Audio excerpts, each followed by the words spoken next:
With this review I want to show you three things. First of all, let's open the convertible season, let's have some fun. Then, is there something like an affordable convertible still on the market? We'll find out. And of course, a full review in general of the Fiat 124 Spider.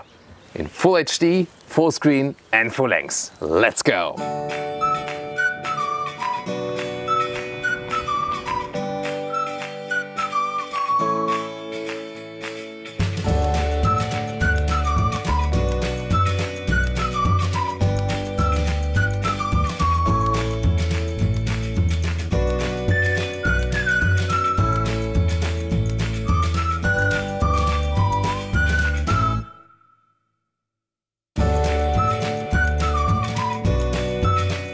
The Fiat Spider is, as you might know, a sibling to the Mazda MX-5 in the current generation.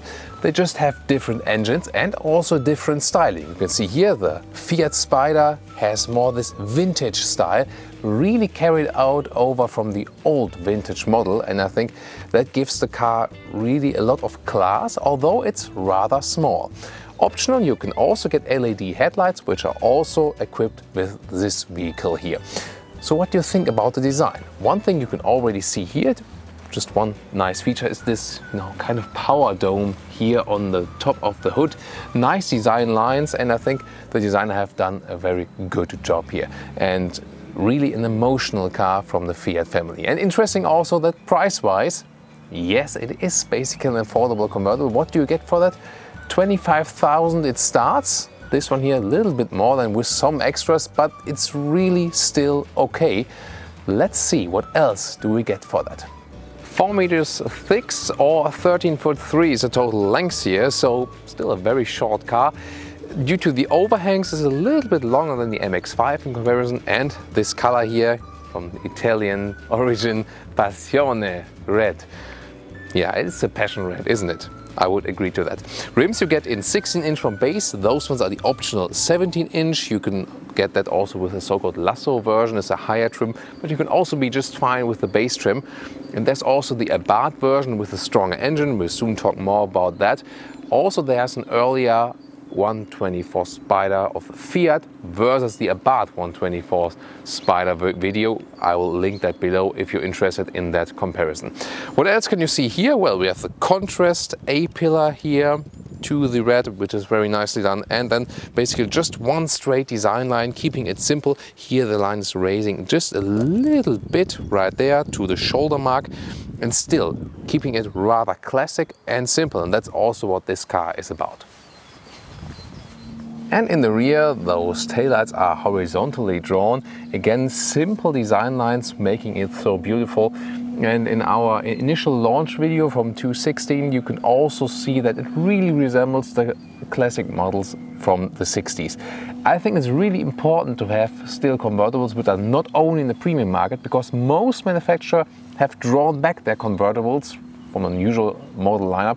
Just all the premium manufacturers have really expensive, very nice convertibles, but then again, more people should be able to afford that one. And I think with the Mazda MX-5 and with the Fiat Spider here, those are very important cars in this respect. Also weight-wise, by the way, just above 1,100 kilograms, so it's really lightweight and thus also promises a lot of driving fun. And not to forget, look at that, still real exhaust here, as it should be for a sporty car. Well, so often it gets so complicated with all those engine choices. In this case, it's pretty simple. There's one 1.4 liter turbo petrol engine with 140 horsepower from Fiat, indeed. In 7.5 seconds is the acceleration figure to 100 kilometers or 62 miles an hour. Then with the Abarth version, you get 170 horsepower. And that one then is 0.7 seconds faster in the acceleration than this one. Well, and this is also the basic difference to the Mazda MX-5, not only the design on the exterior. Fiat uses their turbo petrol engines, whereas Mazda is using the naturally aspirated Mazda engine. How does it work? Well, Fiat basically gets the chassis from Mazda and they also build it, but they send the engines over and then they are put in right there. With the Abarth it's a little bit more complicated because it's imported then and then fixed in the Italian workshop with all the, the specifications. Therefore, it's also more expensive than this one here.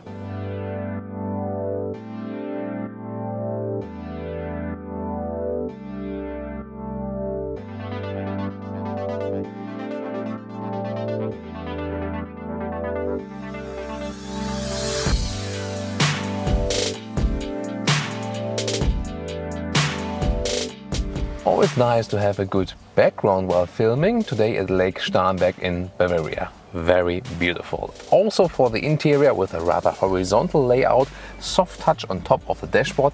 Yes, basically it is the MX-5 interior. You can really see it also with those vents.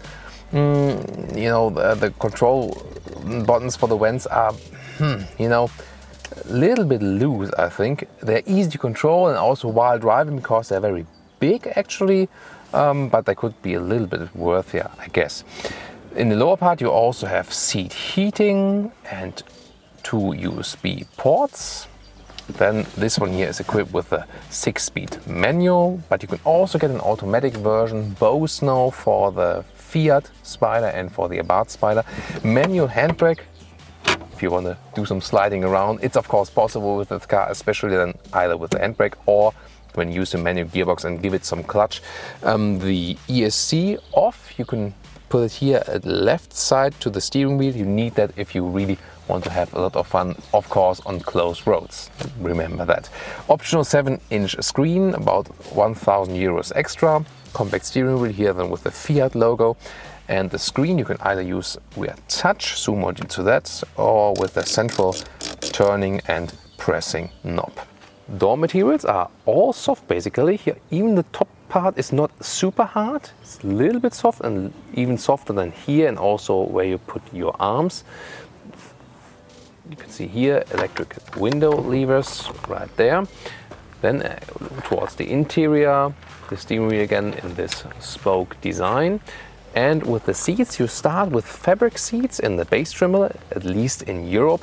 Those one then the optional animal skin package. You see integrated head restraint, but you can also save it and just go with the base seats to keep the price low. Well, there are hardly spots to put things here. There's this small armrest where you can maybe put some coins or whatever, or really the key. Well, in the front there's just very short room also for the key or maybe for a mobile phone, but it's also pretty slim. Then here you could also attach some cup holders. That's what those are for. Then it goes on like this, and then you would have cup holders here. Then there's this glove box. You can also close it. That's quite good. You can close it with the key. And well, that's the only real space you have. And then there's this lever here, and this is for the convertible roof.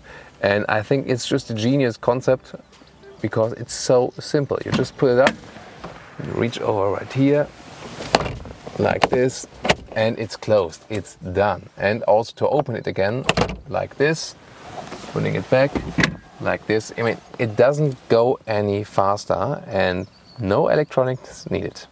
And once more, that you can see it, someone can also stop the time, closed and open. That's it. Did anyone stop the time? How much was that? I think I scored it very well. By the way, there's now... yeah. By the way, Holger's also today behind the camera. So great that he's back again. And thanks for your work. And what I also want to tell you is that you now get for the Abarth a so-called GT. Then you get a hard top. So for example, for winter times. But of course, I mean, having the roadster here, having the convertible is the biggest advantage of this car overall. So I would always stay here with a normal convertible. And of course, also difference, there's no RF version like Mazda is offering with the hardtop that can be folded away. So basically in most versions you stay with this one, and I can just stress again, you're really well off. Classic instruments, big RPM meter in the middle part, right side speed, and left side then a small digital screen, for example, for the consumption. In a short look at the infotainment screen, I'm holding the manual as a shade on top of that, because when it's sunny you can hardly see what's in the display. And you basically have just some radio and music options. Communication is connecting the phone via Bluetooth. That's it. No other connectivity available so far. And then there's this GPS. And well, you know, you can switch between 2D and 3D mode. But it's also not a GPS where I would say, yeah, it's super cool or something. You see, it also lacks a little bit of responsiveness and overview, and I've tested it you know, in several Mazdas, and I'm not super happy with it. It does its basic job, but that's about it. So, usually we have the getting in and out part at first. Today at the end, or towards the end of the interior part. So you can see how I sit here, and well, it's not too uncomfortable, but even as a tall person it is still somewhat possible. But of course it's still a rather narrow car. The front of the seat, you can raise it a little bit by turning this knob here, but that's not good for the position of the pelvis. So I would just rather let it down, and then you can change the back part of the seat, but you know, putting more in the front, then I don't have any room, and forward and backward. But that again is for me all the way backward, of course. And sadly, you can only put the steering wheel up and down, not towards you. This is definitely missing. So I would just have the steering wheel all the way up and the seat all the way back, and then I do fit in here. And of course, even interesting, when the roof is closed, I'm 1.86 m or 6'1", and I can still put a hand over my head. So, but with 119 meters or 6'2", that might be a problem then. Well, the very small roof mechanism leaves some trunk over, so it doesn't influence anything here. It's of course limited somewhat, but when you put a backpack in here, you can see you can put several backpacks in here, or also maybe a cabin trolley next to it. So you can play some Tetris, and then stuff will fit. So for two people, you can get along with that, I think.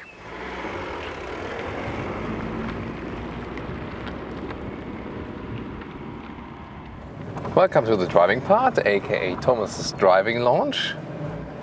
The Fiat 124 Spider. Of course, we have the roof opened for you. And I would say we'll start with some acceleration. Just play a little bit with the clutch as well. Let's see.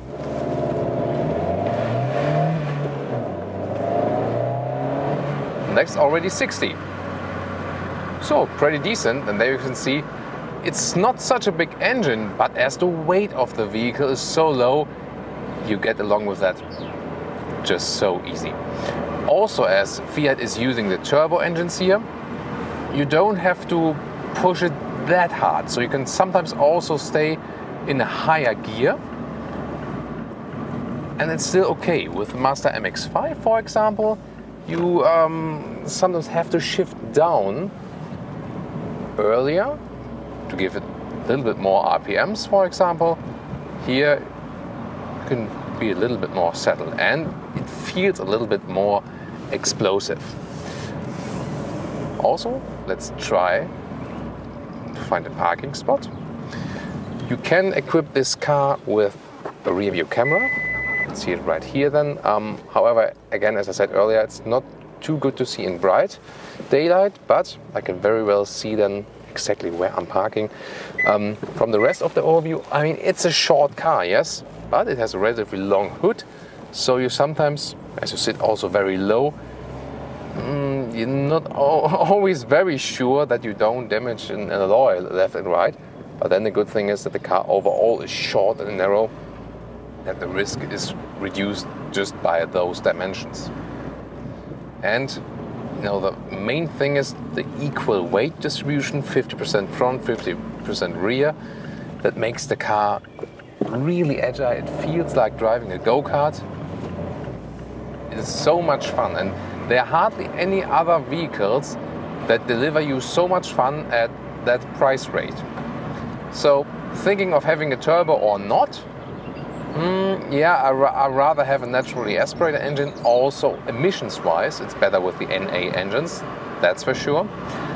However, driving-wise, it is somewhat more fun with the turbo. You know, as in most situations, you don't really hammer it in the 5,000, 6,000 RPM region or whatever. And if you rather drive it also for a little enjoyment, like here, or you have to be limited at 50 kilometers an hour in the city, then the turbo is just a little bit easier to drive. Here again, see how direct the steering responds. That's really nice. The car is not tilting that much. The Spider here also has not the stiffest setup. I like that. So it's not that every bump directly gets transported into your lower back.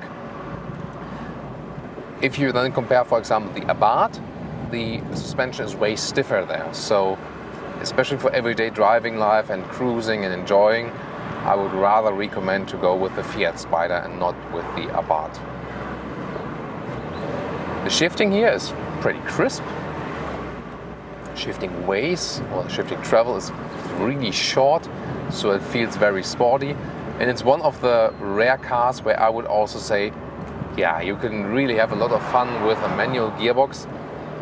Although automatic transmission is always more relaxed in a way, but maybe you want to have this pure attitude here, to have the pure roadster feeling. And of course, driving with open top is just a dream. It is somewhat a summer convertible, so you see it also with my hair. We do get a lot of wind here, but at the moment it's about 15 degrees and sun, so it's absolutely no problem. It's pretty warm in here. But it's not this convertible where you would drive 0 degrees winter times and 120 on the motorway, which you could easily do with some of the mid-size convertibles. You know, like those Audi A5, Mercedes C-Class, BMW 3, or now called 4 Series convertible. But even here in the city, look at that one. So much fun to steer this one around. And you're always somehow in a racing mood. Because we don't have the most aggressive sound and not the most aggressive engine, it's not a negative racing mood.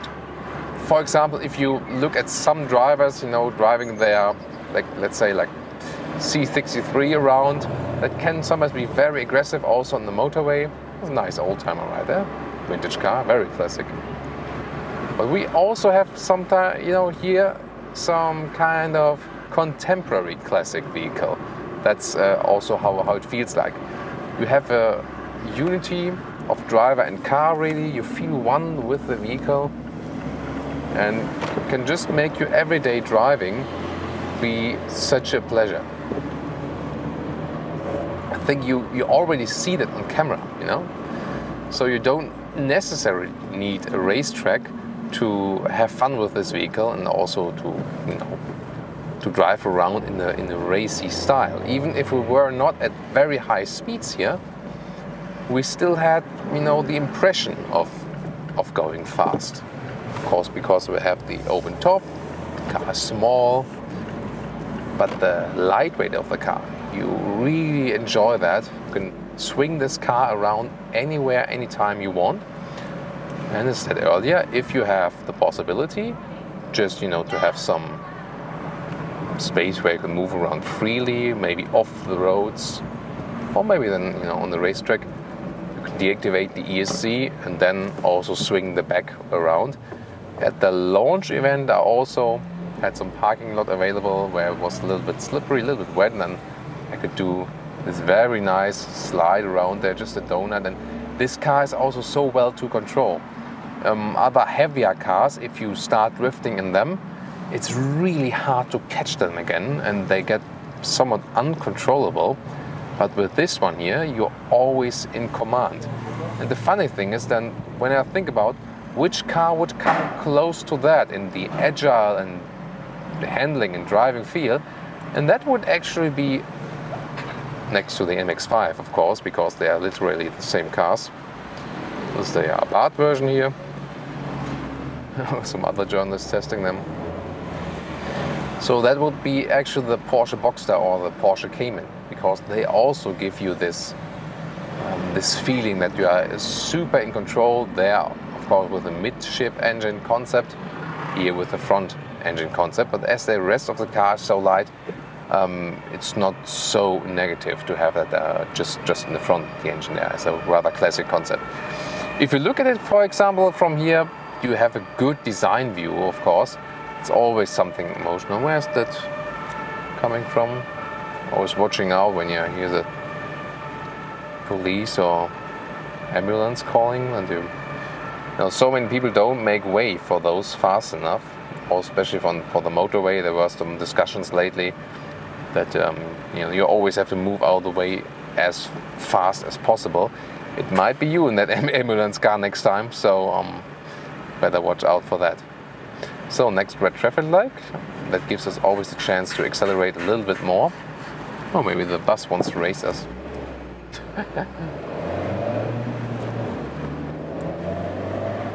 Nice harmonic acceleration, and we're out of the traffic. Fourth gear. I mean, even ride in fifth gear with 50. That's actually possible.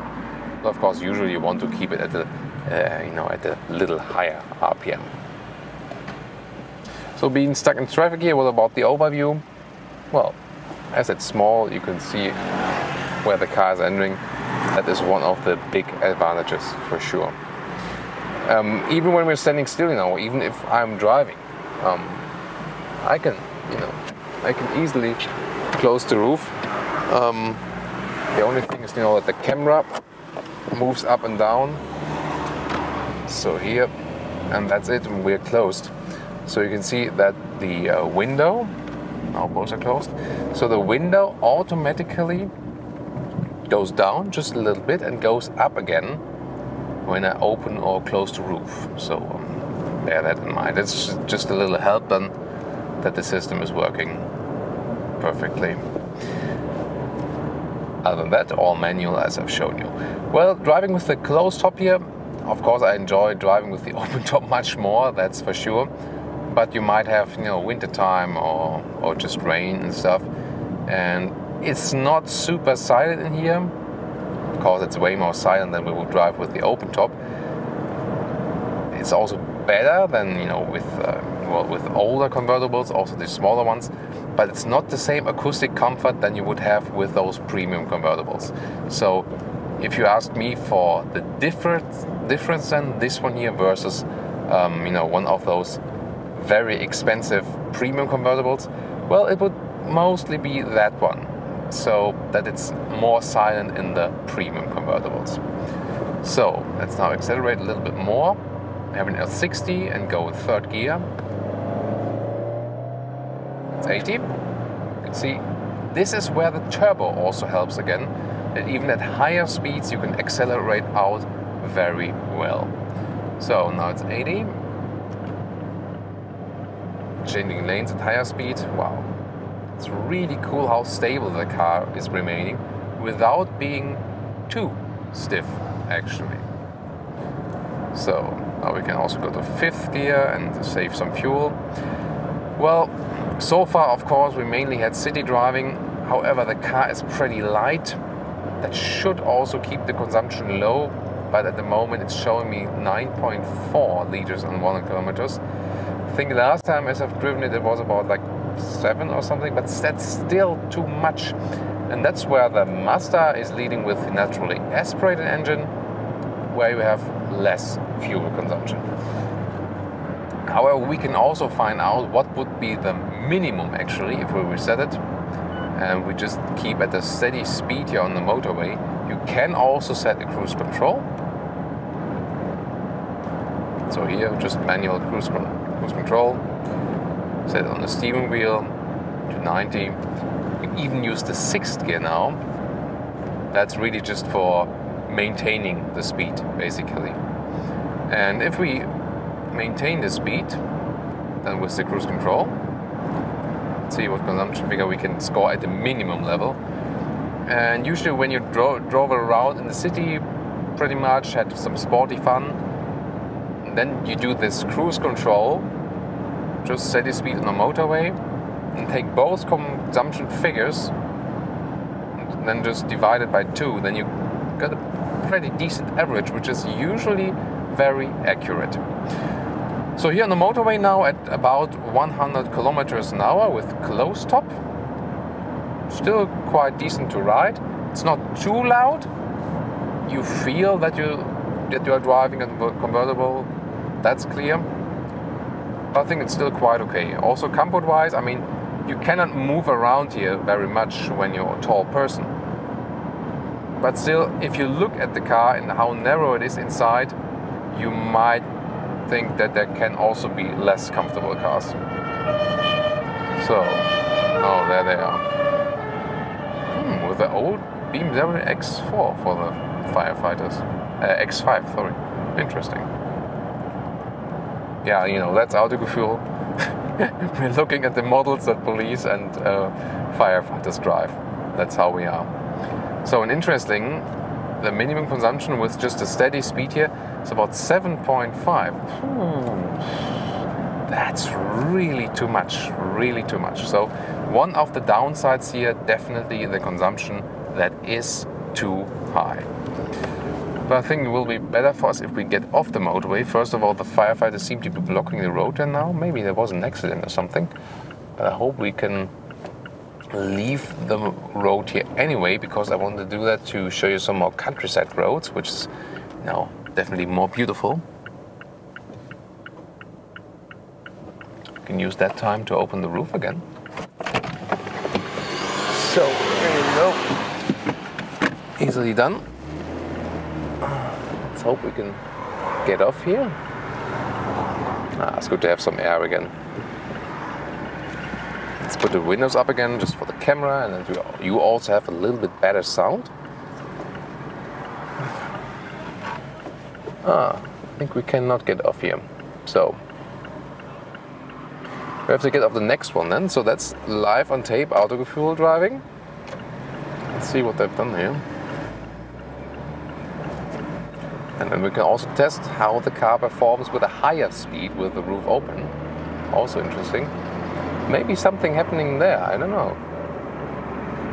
Strange thing. So now, let's see how much wind we do really get in here.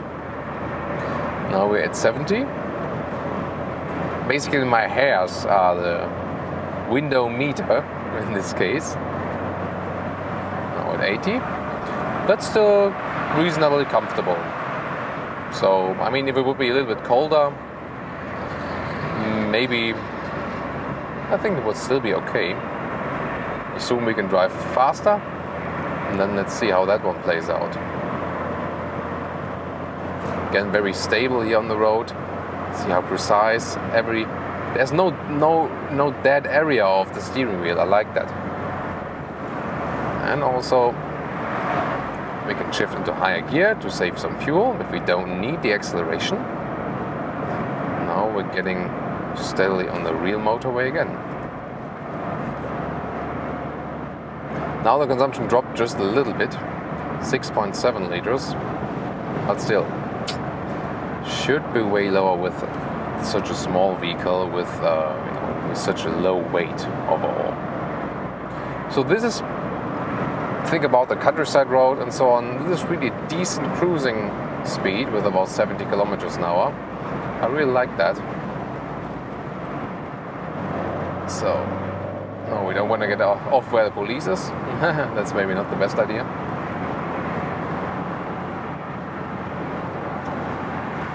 Here we go more to the open motorway. And we can also accelerate this car out a little bit more. So now I'm at 90 kilometers an hour in 4th gear. Let's see, and now I'm on the throttle. So let's go. That's 120. So 120 kilometers an hour. And well, now I would say that's the maximum I would go with the open top here. So it's getting very loud and not really that comfortable anymore. But 120 is still okay. Also, it's not too cold. I think that's still quite a good speed to drive with the open top. Of course, some might say, I'm driving 200 kilometers an hour with my convertible every day. Yeah, be my guest. But I'm just trying to state what maybe for the average person would be comfortable to bear and what actually not. So, of course, it's good to have an open space motorway. And also at higher speeds, the car remains really stable. There's just a little tilting with the Fiat Spider if you compare it to the Abarth Spider. And of course, on the motorway, the little bit stiffer suspension is an advantage for sure. But then again, for bumps in the road, for everyday driving, it of course makes more sense to have the suspension a little bit softer, that you can also get along better right there. So we'll find us some more countryside roads to enjoy the ride today here in sunshine. I hope you enjoyed those impressions.